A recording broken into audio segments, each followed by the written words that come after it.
اللہ اس کو اتنا عطا فرمائیں گے، آپ ذرا چھوٹے سے ایک لفظ کہہ رہا ہوں جو یہ پڑھے گا، اللہ اس کو اتنا عطا فرمائیں گے، اتنا عطا فرمائیں گے، اتنا عطا فرمائیں گے کہ اس کے ذریعے سے لوگوں کو روزی دیں گے۔ شیخ ابو الیاس سمرقندی رحمۃ اللہ علیہ بہت بڑے اللہ کے ولی تھے، فرماتے ہیں جو شخص ہر نماز کے بعد ان کلمات کو 7 بار پڑھے گا، ان کلمات کو کیا پڑھے گا؟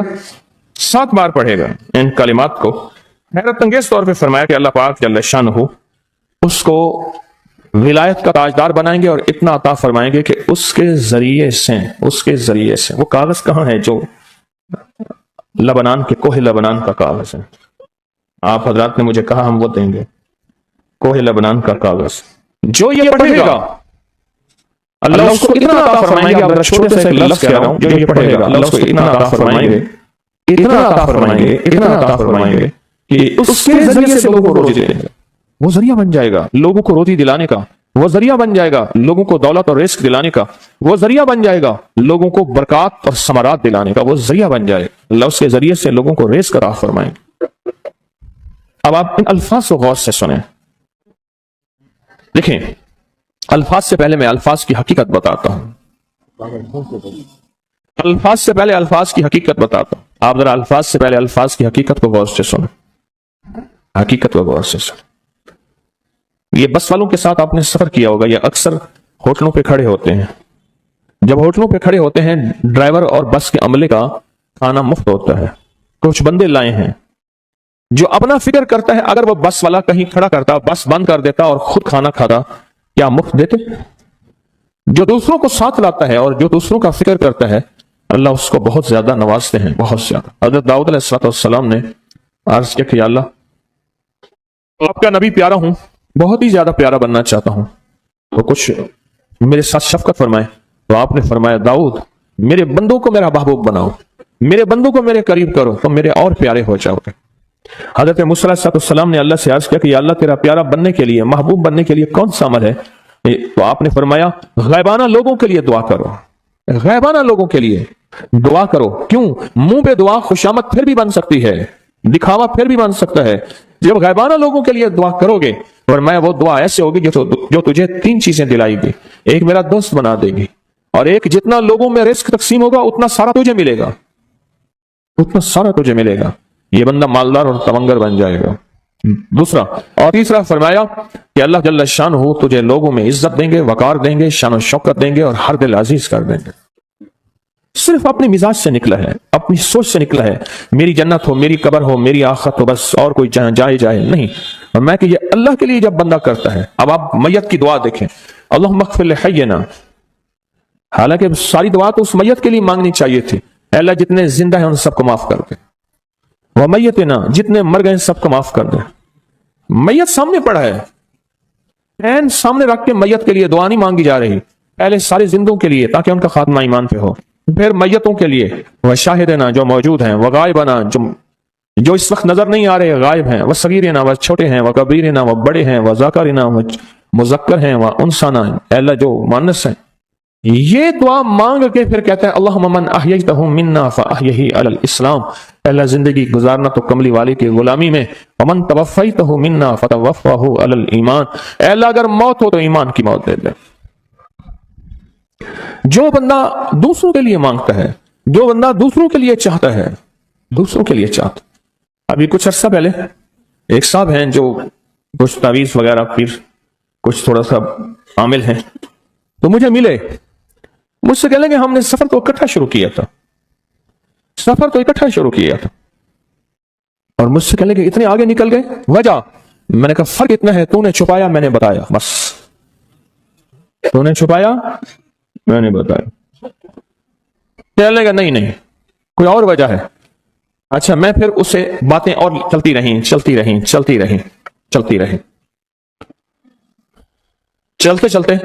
میں نے اس سے میں نے کہا کہ سورۃ والضحیٰ کا عمل ہے تیرے پاس اور تو پڑھتا ہے کام ہو جاتا ہے؟ ہنس پڑا، ہاتھ پہ ہاتھ مارا، کہنا ہاں ہے۔ میں نے کہا وہ بتا دو۔ بتاؤں گا، میں نے کہا بتا دو فائدہ ہو جائے گا مجھے بھی۔ اچھا وہ پہلی بات وہ بھول گیا، میں نے کہا تو چھپاتا ہے میں بتاتا ہوں۔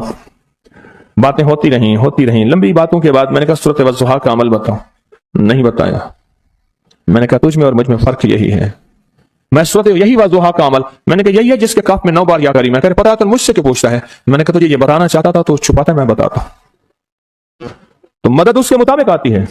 اللہ کو اپنی مخلوق اپنے بندے پسند ہیں، جو اپنے بندوں کو، اللہ کی بندوں کے راحت کو سوچتا ہے، جو اللہ کے بندوں کی اندر کے درد اور مشکلات اور مسائل کو سوچتا ہے، اللہ پہلے اس کا بھلا کر دیتا ہے. ہو بھلا کر بھلا، ہو بھلا سو بھلے کا بھلا، بھلا کر بھلے کی جگہ بھلا ہوگا. اب یہ جو دعا ہے، یہ جو دعا ہے جو میں آپ کو بتانے لگا ہوں، اب اس کے لفظوں پہ غور کریں. اللہم اغفر لامت محمد صلی اللہ علیہ وسلم. اے اللہ، اب حالانکہ آپ نے لیے پڑھ رہا ہے، اے اللہ ساری امت محمدیہ کو معاف کر دے. اللہم ارحم امت محمد، اے اللہ امت محمدیہ میں جتنے بھی ہیں سب پہ رحم فرما، رحمت فرما، مغفرت فرما. اللہم اصلح امت محمد، اے اللہ امت محمدیہ کی جتنے بھی مشکلات مسائل ہیں ان کی اصلاح کر دے، پریشانیاں دور کر دے. اللہم استر، اے اللہ ان کے پردے رکھ دے، امت محمدیہ کے پردے رکھ دے، امت محمدیہ کے پردے رکھ دے. اے اللہ کسی کے پردے نہ ہٹا، اے اللہ سب کی مغفرت فرما، اے اللہ پردے رکھ دے، پردے رکھ دے سب. اور اللہم اجبر، کیا فرمایا؟ اے اللہ ٹوٹے دلوں کو جوڑ دے، جتنے دل ٹوٹے ہوئے ہیں اور دل آپس میں ٹوٹے ہوئے ہیں، آپس میں دل ختم ہو چکے ہیں، گھر ٹوٹنے والے ہیں، طلاقوں تک نوبت پہنچی ہے، یا دل ایسا ٹوٹا ہے کہ مانگ مانگ کے تھک گیا ہے. اے اللہ جتنے بھی ٹوٹے دل ہیں ان سب دلوں کو تو جوڑ دے، سب دلوں کو. اللہم فرج، اے اللہ لوگوں کے لیے کشادگیاں کر دے، رزق کی کشادگی، صحت کی کشادگی، برکت کی کشادگی، رشتوں کے لیے کشادگی، کاروبار کے لیے کشادگی، زندگی کے سفر کے لیے کشادگی. اے اللہ لوگوں کے لیے کشادگی اور رحم کا معاملہ کر. اب آپ سوچیں اس ساری دعا میں ایک دفعہ بھی اپنے لیے مانگا؟ ایک درویش کے پاس ایک بندہ گیا، حضرت ولایت کا کوئی شارٹ کٹ بتائیں، بالکل آسان راستہ. فرمایا جب کوئی غیر مسلم بغیر کلمے کے مر جائے، کسی کونے میں منہ دے کے رو لینا، اللہ تجھے ولایت دے دے گا. احساس، درد، غم، اللہ کو یہ پسند ہے، اور اللہ کے ہاں اس کی قیمت ہے، اور اللہ کی بارگاہ میں اس کی قیمت ہے. اس پورے کے پورے وظیفے میں آپ یہ دیکھ لیں ایک دفعہ بھی آپ نے لیے نہیں مانگا کہ اللہم اغفر لامت محمد، اللہم ارحم امت محمد، اللہم اصلح امت محمد، اللہم استر امت محمد، اللہم اجبر، اللہم فرج، اللہم منصر. اے اللہ سب کی مدد فرما، اللہم اغفر لے، اے اللہ سب کو معاف کر دے. ایک چیز بھی آپ نے لی نہیں مانگی. ایک ہے کہ مجھے دے دے، ایک ہے اس کو بھی دے دے، اس کو بھی دے دے، مجھے نہ دے، اس کو بھی دے دے، مجھے نہ دے. جو دوسروں کا فکر کرتا ہے، امت کے یہودی، عیسائی، ہندو، سکھ، نہ ماننے والے اور ماننے والے مسلمان، ان سب کا جو فکر کرتا ہے، اللہ اس سے سب سے زیادہ بھی دیتا ہے، اللہ اسے جھکتا بھی دیتا ہے. یہ جو عمل ہے نا، یہ عمل عجب عمل ہے، عجب عمل ہے. یہ کاغذ جتنے پڑے ہیں دیکھیں کتنی تعداد میں ہیں جو مجھے دیے ہیں. یہ عمل ہے. امام جلیل یمنی یافعی فرماتے ہیں ہم چند دوست مل کر کوہ لبنان پر گئے تاکہ وہاں کے رہنے والے، سنا ہے کوہ لبنان میں وہاں عابد رہتے ہیں، زاہد رہتے ہیں، ابدال رہتے ہیں، شاید ہماری بھی کسی سے ملاقات ہو جائے. کہنے لگے ہم 3 دن تک مسلسل چلتے رہے، ہمیں کوئی ہستی نہ ملی. اسی دوران میں میرے پاؤں میں چوٹ لگ گئی اور میں چلنے سے عاجز ہو گیا. آخر میں بلند پہاڑی پر آ کر بیٹھ گیا. میرے ساتھی یہ کہہ کر کہ تم یہاں پر آرام کرو، ہم اطراف میں گھوم کر آتے ہیں کہ شاید کوئی ابدال مل جائے، کوئی درویش مل جائے، کوئی بزرگ مل جائے، اس کی ہم زیارت کر لیں، دعا کرا لیں. وہ دونوں چلے گئے، میں اکیلا بیٹھا رہا. شام تک نہ آئے، حتیٰ کہ رات ہو گئی، وہ نہ آئے. اکیلا پہاڑی اور بیابان میں تڑپتا رہا. بھوک، پیاس، دکھ، تکلیف، پاؤں کی تکلیف، پردیسی، مسافر، بیابان، جنگل. دوسرے روز میں نے وضو کے لیے پانی تلاش کیا تو پہاڑی کے نیچے پانی کا ایک چشمہ نظر آیا. وہاں وضو میں کے لیے کھڑا ہوا تو اثناء نماز کسی تلاوت والے کی آواز سنائی دی. نماز سے فارغ ہو کر میں آواز کی طرف چل پڑا. چلتے چلتے ایک غار نظر آیا. میں دیکھا تو ایک بزرگ ہیں اور وہ بھی نابینا ہیں. میں نے انہیں سلام کیا. انہوں نے سلام کا جواب کر کے پوچھا انسان ہو یا جن؟ میں نے کہا جی میں آدمی میں سے ہوں، انسانیوں میں سے ہوں. اور پھر انہوں نے حیرت سے پڑھا لا الہ الا اللہ وحدہ لا شریک لہ، میں یہاں 30 سال سے ہوں اور آج تک میں نے کسی آدمی کو نہیں دیکھا. کتنے سال سے؟ 30 سال زندگی کے گزر گئے ہیں، آج تک ایک آدمی نہیں دیکھا. تم یہاں کیسے آ گئے؟ تم یہاں کیسے آ گئے؟ تم یہاں کیسے آ گئے؟ تو میں نے کہا کہ تم لگتا ہے تھک گئے ہو، تھوڑی دیر کے لیے سو جاؤ۔ میں آگے چل کے دیکھا تو غار میں 3 قبریں بنی ہوئی تھیں۔ مجھے حیرت ہوئی لیکن تھکان بہت زیادہ تھی، مجھے نیند آ گئی۔ ظہر کی نماز کا وقت ہوا تو انہیں آواز دی کہ اللہ تم پر رحم کرے، اٹھو نماز کا وقت ہے۔ باوجود نابینا ہونے کے اوقات نماز کے ماہر اور واقف تھے۔ میں نے اٹھ کے ان کے ہمراہ نماز پڑھی، اس کے بعد وسط تک تلاوت کرتے رہے۔ جب عصر سے فارغ ہوئے تو کھڑے ہو کر انہوں نے 3 مرتبہ یہ دعا پڑھی جو یہ دعا میں نے ابھی پڑھی ہے، صرف 3 مرتبہ پڑھی 3 مرتبہ یہ دعا پڑھی۔ عارف شاذلی ابو نعیم اصفہانی کے ساتھ لکھی ہے، جب ہم مغرب سے فارغ ہوئے تو میں نے ان سے دریافت کیا، یا شیخ آپ امت کی مغفرت والی یہ دعا آپ کو کس نے سکھائی؟ یہ آپ کو موتی ملا تو کہاں سے ملا؟ یہ سن کر نابینا بزرگ نے یوں فرمایا، جو شخص اس دعا کو روزانہ دن میں صرف 3 بار پڑھ لیتا ہے اللہ اس کو ابدالوں میں شامل کر لیتا ہے۔ اور دنیا میں اس وقت اربوں کی آبادی ہے، کروڑوں کی نہیں، اربوں میں صرف 40 ابدال ہیں۔ کتنے؟ 40 ابدال ہیں پوری دنیا میں۔ اور فرمایا جو شخص اس کو 3 دفعہ صبح شام پڑھ لیتا ہے، 3 دفعہ اس دعا کو روزانہ صرف 3 مرتبہ پڑھ لے، اللہ اس کو ابدالوں میں شامل فرما دیتے ہیں۔ پھر میں نے دریافت کیا، یا شیخ آپ کو یہ دعا کس نے سکھائی؟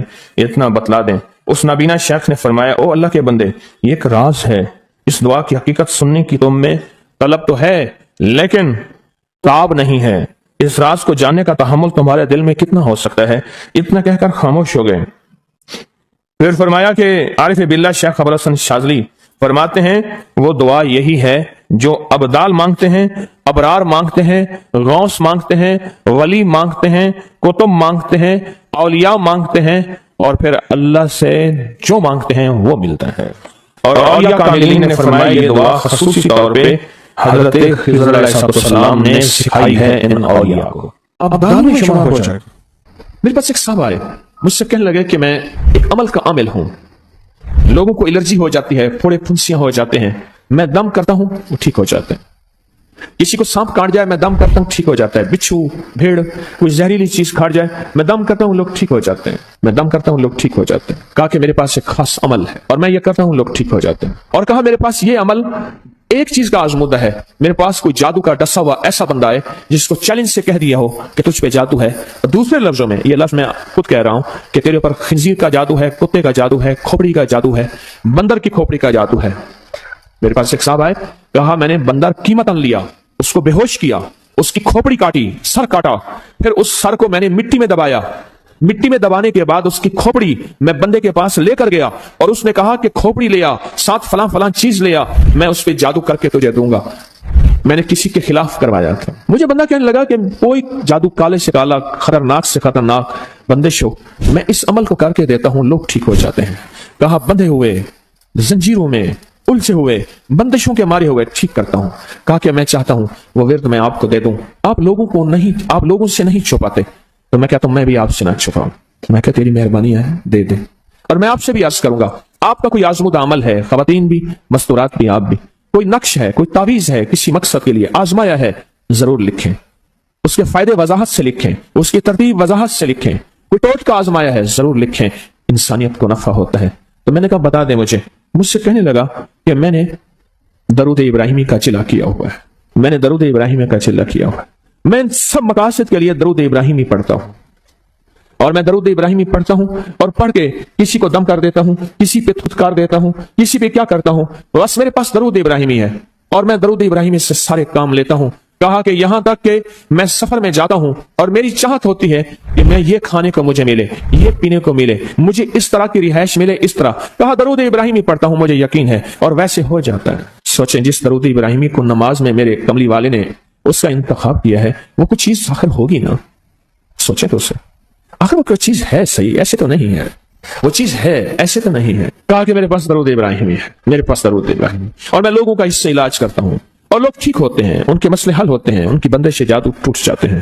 تو میں تو چاہتا ہوں کہ آج ہم یہ درود ابراہیمی کا عمل کریں، انشاءاللہ یہ تاثیر بھی مل جائے گی، اور ساتھ جو برکت کی چاہت ہے کہ اللہ کبھی مجھ سے برکت نہ چھیننا، ایسا نہ ہو میں یا میری نسلیں ٹکڑے ٹکڑے دانے دانے قطرے قطرے کے محتاج بن جائیں۔ اے اللہ مجھ سے کبھی برکت نہ چھینا، ایسا نہ ہو کہ میں ٹھوکریں کھاؤں در در کی۔ اے اللہ سخی آقا مجھ سے برکت نہ چھیننا کہ میرے اندر بس سب کچھ ختم ہو جائے اور میں دنیا کے سامنے ذلیل بن جاؤں اور لوگ مجھ پہ ہنسیں۔ اللہ مجھ سے برکت نہ چھیننا اور میری نسلوں سے برکت نہ چھیننا۔ برکت صحت میں، برکت نظر میں، برکت یادداشت میں، برکت اعضاء میں، برکت جگر میں، برکت گردوں میں، برکت دل میں، برکت خون میں، برکت تلی میں، برکت معدے میں، برکت اعضاء میں، برکت صحن پٹھوں میں، جسم کے ہر حصے میں برکت، روح میں برکت، دل میں برکت، پھر مال میں برکت، جان میں برکت، اولاد میں برکت، صحت میں برکت، عزت میں برکت، خود برکت میں برکت۔ یہ برکت مجھ سے نہ چھنے اور مجھ سے نہ چھنے اور میری نسلوں سے نہ چھنے، اور اللہ پاک حلال طیب طاہر یہ برکت مجھے اور میری نسلوں کو دیتا رہے۔ آپ یہ چاہتے ہیں؟ چاہتے ہیں؟ کتنے لوگ بے شمار ایسے ہیں ان کے باپ دادا بڑے مالدار تھے، نام تھا ان کا، آج وہ قسمہ خرسی میں ہے۔ مجھے کہنے لگے 14,000 کی گاڑی آتی تھی، 0 میٹر گاڑی 14,000 کی آتی تھی، پھر مہنگی ہو گئی، پھر 16,000 کی ہوئی۔ میرے والد ان کے کاروبار کے کار مختار تھے، یعنی مینیجنگ ڈائریکٹر تھے، بڑے تھے۔ میرے والد کو انہوں نے 16,000 کی گاڑی لے کے دی، اور پھر ان کی جب رمضان میں یا جب ان کو دینے کا ہوتا تھا 100 کا نوٹ ہوتا تھا، اور 250 روپے میں 5 مرلے کا پلاٹ ملتا تھا، 250 گز کا پلاٹ، 250 روپے میں 250 گز کا پلاٹ، اس کو بعض جگہ گز ہوتے ہیں، میٹر ہوتے ہیں، 5 مرلے کا پلاٹ 250 روپے میں ملتا تھا، اور ہر بندے کو 100 روپے دیتے تھے، لین ہوتی تھی لمبی۔ آج ان کے خاندان لاہور میں ایک ایسی جگہ رہ رہا ہے جہاں اگر بارش ہو تو پانی ہفتوں نہیں نکلتا، اور گندگی ہی گندگی ہے، اور وہاں قسمہ پرسی کی زندگی بسر کر رہا ہے۔ میں اس خاندان کو جانتا، میرے یہاں ایک ڈرائیور ہوتا تھا، مجھ سے کہنے لگا جی کہ فلاں جو لاہور کی بہت بڑی سوسائٹی ہے اس کا مالک آیا ہے بچہ ہوا کھانا لینے کے لیے۔ ہم رمضان میں کھانا جو بچ جاتا ہے پھر وہ دے دیتے ہیں تاکہ افطاری سحری کے لیے فریش تازہ کھانا بنے، لیکن وہ لینے آیا ہے، وہ کیسے؟ کہنے لگا اس دور میں انہوں نے وہ سوسائٹی بنائی تھی، اور اس دور میں جس دور میں بندے کے پاس لاکھ روپے ہوتا تھا نا، لاکھ روپے، تو سمجھ لیں کہ وہ بندہ کروڑپتی تھا، لاکھ روپے ہوتے تھے۔ آج بھی ہمارے اردو محاوروں میں لاکھوں کا لفظ آتا ہے، لاکھوں کا لفظ، مصطفیٰ جان رحمت پہ لاکھوں سلام، لاکھ روپے ہوتا تھا۔ اعلیٰ حضرت رحمت اللہ علیہ کے یہ اشعار ہیں، لاکھ روپے ہوتا تھا۔ اس دور میں کروڑوں پتی تھے، برکت روٹ گئی، اور میرے پاس وہ بندہ لایا، میں نے اس سے دیکھا اور میری آنکھیں چھپ گئیں، اور بچا ہوا کھانا مسلسل دیا اور کچھ ہدیہ بھی دیا۔ برکت لے لو آج نسبت محمد آل محمد کے صدقے، آج درود ابراہیمی کے صدقے، برکت لے لو، برکت لے لو۔ غور ہی نہیں کیا کہ درود ابراہیمی میں اتنی طاقتور برکت پڑی ہے، غور ہی نہیں کیا۔ اللہم بارک علی محمد وعلی آل محمد کما بارکت علی ابراہیم، آگے ذرا دلیل دیکھیں، وعلی آل ابراہیم، اے مولا وہ برکت بھی ویسی دینا جیسے تو نے آل ابراہیم کو دی۔ کیسے؟ حضرت ابراہیم کے ایک بیٹے سے انبیاء ہی انبیاء، نبوت ہی نبوت ہے، اور اس میں برکت کیسی؟ سلیمان علیہ السلام کو تخت ملا، داؤد علیہ السلام کو بادشاہت اور تخت ملی، یوسف علیہ السلام کو بادشاہت اور تخت ملی، اور تخت اور بادشاہت، نیکی کا تخت بھی، عبادت کا تخت بھی، نبوت کا تخت بھی، اور بادشاہت کا تخت بھی، آل ابراہیم۔ اور انک حمید مجید، کعبہ کی جڑوں میں 2 چشمے ہیں، ایک چشمے کا نام حمید ہے، ایک چشمے کا نام مجید ہے۔ لاکھوں کروڑوں لیٹر پانی زمزم کا آ رہا ہے، آج تک ختم نہیں ہوا۔ انہوں نے کہا جی وہ شارٹ ہو گیا زمزم، ان 2 لفظوں کی برکت ہے، اللہ کے ان 2 ناموں کی برکت ہے۔ کعبہ کی جڑوں میں، کعبہ کے ساتھ ہی تو زمزم ہے نا، بالکل ساتھ ہی تو ہے۔ کچھ عرصہ پہلے نیچے اتر کے زمزم کنواں ہوتا تھا، ٹوٹیاں ہوتی تھی، میں نے دیکھی وہ بند ہو گئی، مجمع پریشان ہوتا تھا، وہاں تنگ ہو جاتا تھا، اور اس سے پہلے کنواں ہوتا تھا، لوگ خود بھرتے تھے۔ کعبہ انک حمید مجید، بڑے راز ہیں، اور یہ راز